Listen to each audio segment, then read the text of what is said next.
आज श्री हेमंत चौधरी युवा मोर्चा पार्टी प्रदेश अध्यक्ष अपना दल का एक साक्षात्कार उनके लखनऊ आगमन पे हम स्वागत करते हैं चौधरी जी आपका, और आपसे आपके विषय में कुछ जानना चाहेंगे। सबसे पहले आपको मैं बताना चाहूँगा कि मेरा जन्मभूमि उत्तर प्रदेश के एक छोटे से जनपद सिद्धार्थनगर में हुआ है। उस जनपद में प्रारंभिक शिक्षा लेने के बाद और ऊपर की शिक्षा लेने के लिए मैं लखनऊ आ गया। लखनऊ से हमारी पढ़ाई लिखाई हुई और 2003 में मैंने अपनी इंजीनियरिंग की पढ़ाई कंप्लीट की। इंजीनियरिंग की पढ़ाई कंप्लीट करने के बाद बहुत सारी कंपनियों में हमने नौकरी भी किया, बहुत अच्छे अच्छे पद पे रहा। उसके बाद अपनी कंपनी बनाई, जिसको बहुत दिनों तक, बहुत सालों तक उसको रन किया, और देश के लगभग सभी राज्यों में हमने अपनी कंपनी के द्वारा काम भी किया। 2016 में अगस्त महीने में मैं अपना दल यश का सदस्य बना और उस समय मुझे जनपद सिद्धार्थनगर का जिला अध्यक्ष बनाया गया और हमने जनपद सिद्धार्थनगर में दिन रात एक करके पार्टी को वहाँ पर खड़ा किया। विधानसभा का चुनाव आया, 6 महीने बाद चुनाव था। वहाँ पर अपना दल यश को एनडीए गठबंधन के द्वारा एक सीट भी मिली विधानसभा में, सोहरतगढ़ विधानसभा, जहाँ से हम लोग अपना कैंडिडेट भी उतारे और उसमें विजयश्री भी मिली। वहाँ से हमारे विधायक चौधरी अमर सिंह अपना दल यश के टिकट पर चुनाव लड़े और भारी जो है वोटों से वहाँ पे जीत दर्ज की। तो ये सिलसिला चलता रहा। उसके बाद पार्टी ने हमको इलेक्शन के बाद प्रदेश अध्यक्ष युवा मोर्चा का जो है जिम्मेदारी दी, जिसको मैं बखूबी निर्वहन कर रहा हूँ। अब तक पूरे प्रदेश में काफ़ी संख्या में युवाओं को पार्टी से जोड़ चुका हूँ। कोई ऐसा जनपद नहीं है जहाँ पे हमारे 5 से 10 हज़ार युवा कार्यकर्ता पार्टी की सदस्यता ना लिए हों। कहीं कहीं ये संख्या बहुत ज़्यादा है, चूँकि मैं सिद्धार्थनगर का रहने वाला हूँ, तो सबसे ज़्यादा संख्या जो है सिद्धार्थनगर से है। वहाँ पे काफ़ी मात्रा में जो है, काफ़ी संख्या में युवा वर्ग पार्टी से जुड़ा हुआ है, सदस्यता लिया हुआ है।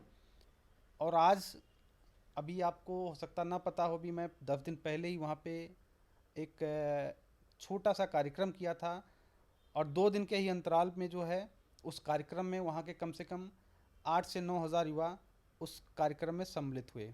अभी हमने बस्ती में 4-5 दिन पहले एक रैली निकाला था, उसमें काफ़ी संख्या में बस्ती में भी युवाओं ने बढ़ चढ़ कर भागीदारी ली और 5-6 हज़ार के आसपास युवा आके जो है मोटरसाइकिल पे, 4 पहिया वाहन से उस जुलूस में शामिल हुए थे और वो जुलूस बड़े ही शांतिपूर्वक तरीके से संपन्न हुआ था। तो आजकल अपना दल यश में युवा काफ़ी तेज़ी से जुड़ रहा है और हम लोग प्रयासरत हैं दिन रात। जो हमने, हमारी पार्टी की मुखिया माननीय मंत्री अनुप्रिया पटेल जी ने मुझे जिम्मेदारी दी हुई है, उसका बखूबी निर्वहन कर रहा हूं और दिन रात प्रयास करता हूं कि ज़्यादा से ज़्यादा युवाओं को पार्टी में हम सदस्यता ग्रहण करवाएं। इसके साथ एक प्रश्न और है आपसे चौधरी जी, कि आपने माननीय मंत्री अनुप्रिया पटेल जी का नाम लिया, तो उनकी अध्यक्षता में या उनके मार्गदर्शन में आप लोग पार्टी को आज से 2019 के चुनाव को लेते हुए अगले 5 साल में आप पार्टी को कहाँ देखते हैं, प्रदेश के परिप्रेक्ष्य में और राष्ट्रीय परिप्रेक्ष्य में? जी, बहुत बढ़िया सवाल आपका। अभी हम माननीय मंत्री अनुप्रिया पटेल जी, जो हमारे मार्गदर्शक भी हैं, पार्टी की मुखिया भी हैं, उनके निर्देशानुसार प्रदेश के हर जनपद में, हर कोने में हमारे सभी पदाधिकारी जा रहे हैं और पार्टी को वहाँ पे पूरी तरह स्थापित कर रहे हैं, वहाँ के लोगों को पार्टी से जोड़ रहे हैं। तो धीरे धीरे अभी आप देखे होंगे कि 2017 का जो चुनाव था, उसके पहले पार्टी के पास मात्र 2 सांसद थे। 2017 में हमें 11 सीटें मिली, जिसमें से जो है 9 विधायक, उस 11 में से 9 विधायक चुन कर आए। अभी कुछ दिन पहले आपको पता होगा कि पार्टी से एक एमएलसी भी बने हैं, जो कि हमारे राष्ट्रीय अध्यक्ष माननीय आशीष सिंह पटेल जी बने। जी। तो पार्टी निरंतर आगे बढ़ रही है और निश्चित तौर पे अभी हमारे 2 सांसद हैं, 19 में हो सकता है इससे ज़्यादा भी हों, और 22 में जो 5 साल बाद की बात कर रहे हैं, अभी हमारे 9 विधायक हैं। निश्चित तौर पे 2022 में हमारे 9 से ज़्यादा विधायक चुनाव जीत कर आएंगे। इसके साथ उत्तर प्रदेश को आप कहाँ देखते हैं कि उत्तर प्रदेश के लिए यदि आपके हिसाब से 19 और 19 के बाद 9 से अधिक विधायक, 11 या उससे अधिक संख्या होती है, उत्तर प्रदेश के लिए आप लोग विशेष तौर पे क्या प्लान कर रहे हैं या क्या सोच रहे हैं? निश्चित तौर पे 2022 में अपना दलियस का सरकार में एक बड़ी भागीदारी होगी। 2022 में अपना दलियस के बिना कोई भी पार्टी सरकार चलाने में असमर्थ होगी। तो 22 में अपना दलियस का सरकार बनाने में बहुत बड़ा रोल होगा।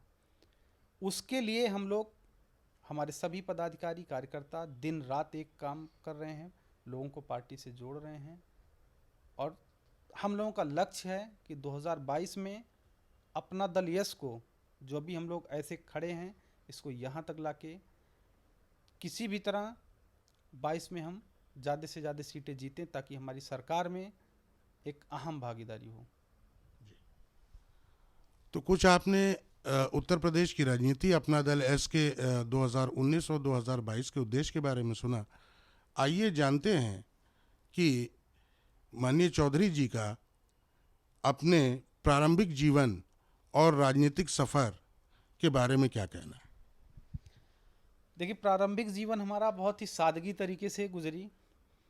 पढ़ाई लिखाई के बाद हमने नौकरी किया, और नौकरी में भी हमेशा हम लोग रूरल एरिया में ही ज़्यादातर काम किए।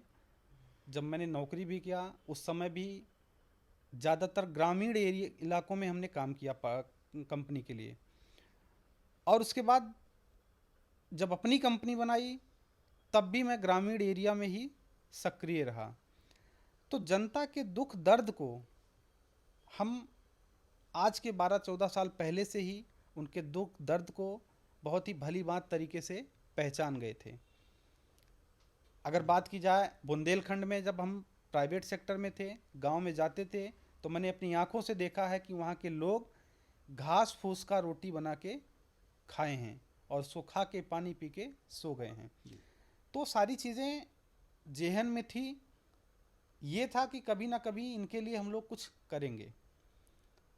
धीरे धीरे करके एक ऐसा समय आया कि मुझे जो है राजनीति में आना पड़ा। राजनीति में जब आए तो मुझे पुरानी बातें भूली नहीं थी।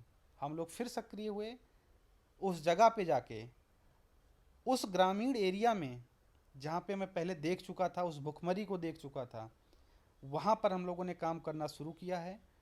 और उन लोगों को जिनको रोटी नहीं नसीब हो रही थी, उनको रोटी देने के लिए हम लोग, हमारे कार्यकर्ता दिन रात प्रयासरत हैं कि उनको 1 जून की 2 जून की रोटी किसी भी तरह उनको मिल जाए। कम से कम वो जो घास फूस की रोटी खाते थे, उससे उनको निजात मिल पाए। बहुत अच्छी बात। इसके साथ कुछ अपने युवा दर्शकों के लिए, कुछ किसान भाइयों के लिए और कुछ मजदूरों के लिए, क्योंकि जैसा आप देख रहे हैं चौधरी जी, समाज में विषमता बढ़ रही है। अमीर और अमीर, गरीब और गरीब हो रहा है। किसानों की स्थिति क्या है, किसी से छुपी नहीं है। मजदूर वर्ग के पास कितना काम है, हम आप जानते हैं। इन पे लोकसभा का चुनाव या लोकसभा के चुनाव से इतर आप और पार्टी क्या सोचती है? देखिए, किसानों के लिए, चाहे वो केंद्र की हमारी आदरणीय मोदी जी की सरकार हो या प्रदेश में आदरणीय योगी जी की सरकार हो, किसानों के लिए सरकार दिन रात एक की हुई है। उनके लिए बहुत सारी योजनाएं लेके आ रही है, उसको फील्ड में इम्प्लीमेंट भी कर रही है कि किसी भी तरह उस योजना को सुचारू रूप से ज़मीनी स्तर पे चलाया जा सके। इसके लिए बहुत सारी योजनाएं सरकार ने लॉन्च किया है। उसको हम लोग भी दिन रात उसका प्रचार करके ज़्यादा से ज़्यादा किसानों को, मज़दूरों को, नौजवानों को बताने का काम कर रहे हैं कि ये आपके लिए ये योजना है, इसमें इसका फ़ायदा आप इस तरीके से उठा सकते हैं। तो बहुत सारी योजनाएं दोनों सरकारों ने, चाहे वो केंद्र की हो या प्रदेश की, दोनों सरकारों ने अच्छी तरीके से उसको लॉन्च किया है और जिसको हम लोग ज़मीन स्तर पे ले जाके उसको लागू करवा रहे हैं। आपने अभी तक आपके राजनीतिक जीवन और व्यक्तिगत जीवन के बारे में कुछ जानकारी हासिल की। आइए पूछते हैं कि 2019 चुनाव के मद्देनज़र और 2022 के मद्देनज़र आप राजनीतिक प्रतिद्वंद्विता में किसको उत्तर प्रदेश में राजनीतिक प्रतिद्वंदी मानते हैं या नहीं? देखिए, प्रतिद्वंदिता की जो बात है, जैसे अभी हमारे बहुत सारे साथी कुछ लोग आते थे, बताते थे कि प्रदेश में एक महागठबंधन तैयार होने जा रहा है। लेकिन अभी आप लोगों ने देखा होगा कुछ दिन पहले ही कि जो गठबंधन की महागठबंधन जिसको हम लोग बोलते थे, जो मकान वो लोग बनाने जा रहे थे, उस मकान की ईंटें निकलना शुरू हो गई हैं। तो आज शिवपाल जी निकले हैं, उन्होंने अपना अलग मोर्चा बनाया है, तो जाहिर तौर पे समाजवादी पार्टी उससे कमज़ोर हुई है। अभी शिवपाल जी निकले हैं, कल को बहुत सारे लोग निकलेंगे, चाहे वो सपा हो या बसपा हो। तो ये घर बनने से पहले ही ईंटें बिखर रही हैं, एक एक करके वो निकलती जाएंगी और निश्चित तौर पे एक गठबंधन कमज़ोर होगा। और ऐसा नहीं है कि गठबंधन बनने से भी, मान लीजिए महागठबंधन बन भी गया, तो उससे एनडीए गठबंधन के ऊपर कोई फ़र्क नहीं पड़ने वाला है। हम पहले भी 73 सीटें प्रदेश से जीते थे और इस बार निश्चित तौर पे 73 से भी ज़्यादा सीटें जीतकर दिल्ली में आदरणीय मोदी जी के नेतृत्व में हम लोग पुनः सरकार बनाने जा रहे हैं। जहाँ तक ये बात हुई प्रतिद्वंदिता की, एक प्रश्न स्वाभाविक के मन में उठता है कि जब भी कोई बाईपोल होता है यानी उपचुनाव होता है, तो उसमें ये जो वर्तमान भाजपा और एनडीए गठबंधन है वो उसमें उतना अच्छा नहीं कर पाती, लेकिन जब भी किसी राज्य का चुनाव होता है तो क्लीन स्वीप कर लेती है। ऐसा कैसे? देखिए, जो बाईपोल इलेक्शन की बात है, उत्तर प्रदेश की अगर बात की, कि हम लोग प्रदेश की, उत्तर प्रदेश की राजनीति करता है, तो बाईपोल में निश्चित तौर पे हम लोगों की हार हुई है, उसको हम लोग स्वीकार कर रहे हैं। और उस हार को देखते हुए हम लोगों ने ज़मीन स्तर पे अपने काम को, अपने सरकार की जो योजनाएं हैं उसको सुचारू रूप से चलाने का पूरा जो है प्रयास कर रहे हैं, ताकि जो कुछ गलतियां अगर हुई थी बाईपोल इलेक्शन से पहले, वो गलतियां अब ना हों और जो भी सरकार की योजनाएं हैं सभी के पास पहुँचें। और निश्चित तौर पे हम लोग अपने काम के बल पे, चाहे वो केंद्र सरकार की योजना हो या प्रदेश सरकार की योजना हो, उस काम के बल पे हम लोग 2019 में पुनः जो है केंद्र में सरकार बनाने जा रहे हैं। ये एक आत्मविश्वास से भरे हुए युवा मोर्चा के प्रदेश अध्यक्ष का कहना है, और हो भी क्यों ना, युवा हैं तो जोश की बात तो होगी। लेकिन आइए कुछ होश से भी जानते हैं कि 2019 में केंद्र में एक साझा सरकार बनाने के बाद क्या उत्तर प्रदेश के लिए कुछ नई नीतियां, विशेषता किसानों, औरतों, बेरोजगारों और अल्पसंख्यकों के लिए ये पार्टी लाएगी? निश्चित तौर पे 2019 में बहुत सारी योजनाएं, एनडीए गठबंधन की जो सरकार बनेगी उसमें बहुत सारी योजनाएं और लाई जाएंगी। बहुत सारी योजनाओं पे जो काम चल रहा है उसको प्रयास किया जा रहा है कि जितनी भी योजनाएं चल रही हैं 2019 के पहले उस धरातल पर पहुंच जाएं, उसको पूर्णतः लागू किया जाए। कुछ चीज़ें बच रही हैं जिसको 2019 में बहुत सारी योजनाएं किसानों के लिए, नौजवानों के लिए, गरीबों के लिए, मजदूरों के लिए, वो निश्चित तौर पे वो योजनाएं, नई नई योजनाएं सरकार लाएगी, जिससे इस देश का गरीब, किसान, मजदूर, नौजवान खुशहाल हो पाए। तो सरकार के पास बहुत सारी प्लानिंग ऐसी हैं जिसको 19 में वो निश्चित तौर पे उसको लेकर लाएंगे वो लोग। आइए अब जानते हैं कि क्या आपने अपनी पार्टी से किसी क्षेत्र से सांसद का चुनाव लड़ने का इरादा किया है, और क्या पार्टी से इसका समर्थन मिला है, और क्या आपने तैयारी की है? देखिए, ये सारी बातें, संगठन का काम होता है पार्टी को मजबूती प्रदान करना। चूँकि हम लोग संगठन से जुड़े हुए व्यक्ति हैं, एक विंग का मैं अध्यक्ष हूँ, तो हम लोगों का पूरा फोकस होता है कि पार्टी को किसी भी तरह वो ऊंचाई प्रदान करें जिसका सपना हमारे अपना दल के संस्थापक डॉक्टर सोनेलाल पटेल जी ने देखा था। तो हम सभी लोग उस टारगेट पे लगे हुए हैं, जो उनका सपना था, उस सपने को हम किसी भी तरह पूरा करें। वो सपना ये था कि इस प्रदेश का जो गरीब किसान है, कमेरा समाज है, पहले थोड़ा सा 2 लाइन में आपको ये बताना चाहूँगा कि हमारा जो मिशन है, हमारी जो पार्टी जिसकी लड़ाई लड़ती है, वो है कमेरा समाज।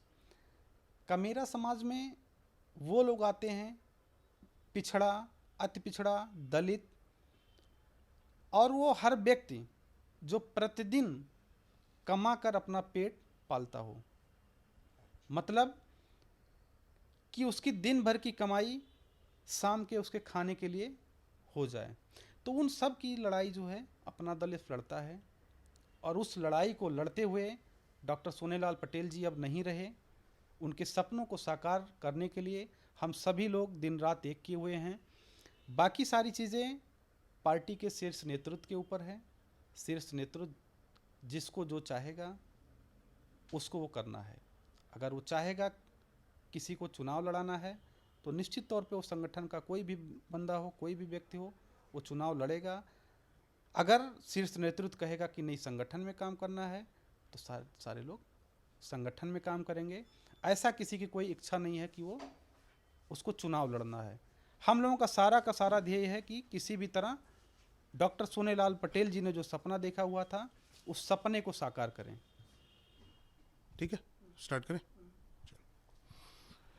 एक आधारभूत प्रश्न आपसे जानना आवश्यक है, क्योंकि पार्टी के विषय में और प्रदेश और देश के विषय में जब तक पिछड़ा और दलित समाज जिन परिस्थितियों में जीता रहा है, अगर इन्हीं परिस्थितियों में जीता है और पिछड़ा आयोग की स्थापना होती है, आपकी पार्टी ने अभी हाल में ही क्रांति दिवस मनाया है, उस क्रांति दिवस के मनने और आपकी एक अलग पिछड़ा मंत्रालय की मांग के बीच में क्या पार्टी एनडीए गठबंधन से कुछ और उम्मीदें करती है या कुछ अन्य मांगे रखती है, जिससे पिछड़ा समाज और वंचित या दलित समाज का उद्धार हो सके, उनकी बात मानी जा सके?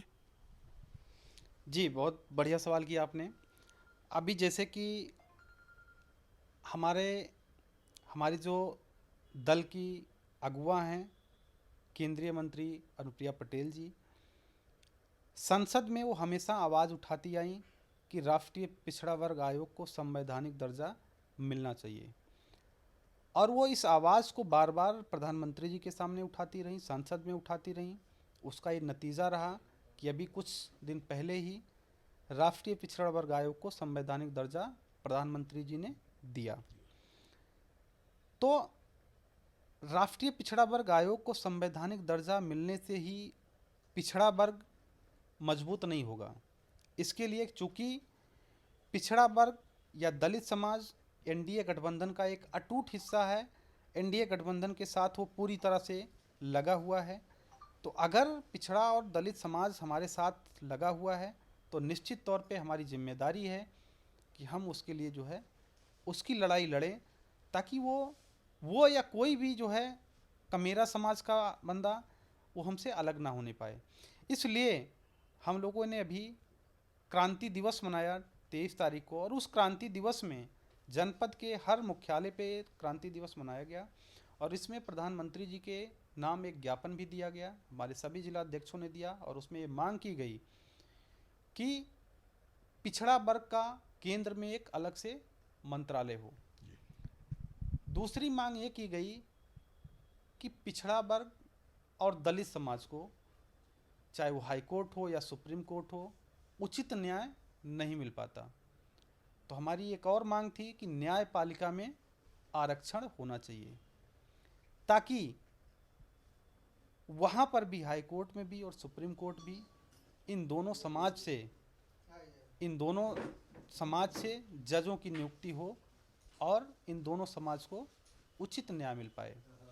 एक और हम लोगों ने कुछ दिन पहले मांग की थी सरकार से कि प्रत्येक जनपद में 50% थानों पर थानेदार या तो पिछड़े समाज से हो या दलित समाज से हो, जिससे इस पिछड़े और दलित समाज के जो लोग हैं उनको उचित न्याय वहाँ पर मिल पाए।